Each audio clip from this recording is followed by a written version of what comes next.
Hi, Don, and this is Marie signing in. And just to say hi, how are you? And I'm so glad that we started to correspond with each other. It was really nice to have somebody to speak to on a regular basis. I have other friends like Amelia. She's in England, and she, you know, she's on and off all the time. She's always on trips, and usually it's about 2 or 3 weeks before I get hear for anything from her. And I wish she would be as responsive as you are, and which would really help me get out of my solitude a bit. It's been 3 months now that I'm on antidepressants, so my situation stabilized. I'm no longer cutting, so well, there was 1 or 2 episodes in between that I did. That's that I'm something to be proud of. And I'll eventually get the hang of this. I managed to survive my 60th birthday. It was close. I always had to have somebody watch me because basically I put myself on suicide watch because I didn't want to. Alone, I probably would have done it. Not probably, I would have done it. Everything was on the ready. Hope that I don't reach that situation again and wind up succeeding where I failed in the past. As I explained to you, life story's not that great. Having been have sexual relations at 8 years old with a man, and that's what you call starting very young, isn't it?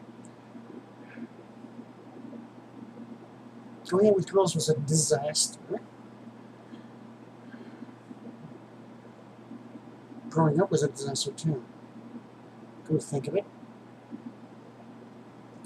See, when you're effeminate looking, young, and anorexic, bullies seem to know and zoom in on your, like they used to say in the 80s, your vibes, and figure that you were an easy target. I was always an easy target. Sorry, that's the way I was at the time. Guys would do their games, rough and tough and tumble, and I would kind of like not do those things. I was more into taking care of babies and stuff. Not that I had a choice, really. Because at 10, my dad got forced out of the house.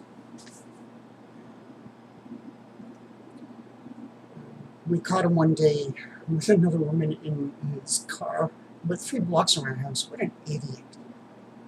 Like, couldn't he have done that, like, somewhere where we would never even found him or something?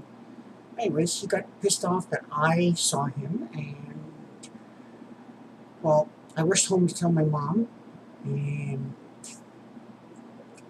when about half an hour later he showed up, and all hell broke loose. He, like, went berserk, started beating up on her like crazy, and punching her until, like she started bleeding from the mouth. I tried to pull him off, but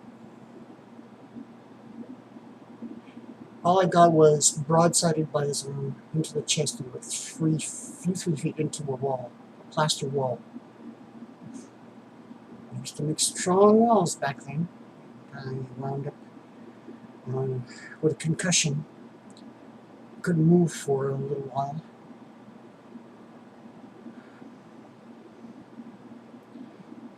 Could only just like sit there and watch the beating continue.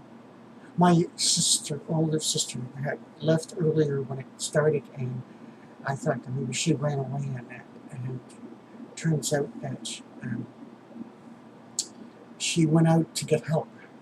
She brought back a biker friend that beat the hell out of my old man and threw him to the door. I remember the words that he told my dad that night was, "If you ever come back and harm this woman, I'm going to kill you." And he never came back home. And that night, two things died. One was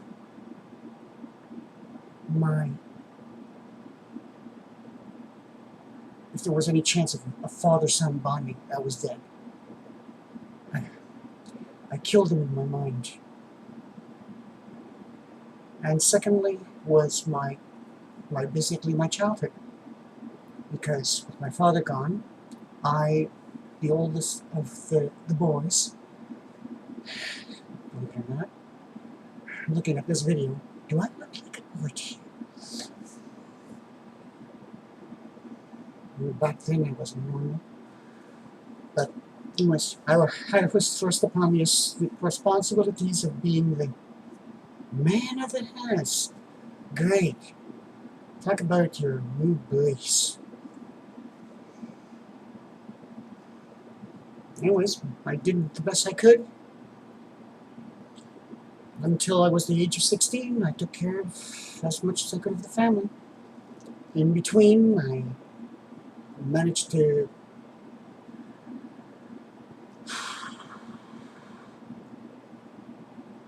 help my mom get through the rough spots. After all, 10 kids is not easy. It's more like 6 kids, because I was taking care of those 5, and my 3 other sisters and older brother. Well, the older brother was already gone, so that was that. And my 3 other sisters, well, they were boy crazy, so hey, I guess that can't take care of the other ones. Pause for station identification.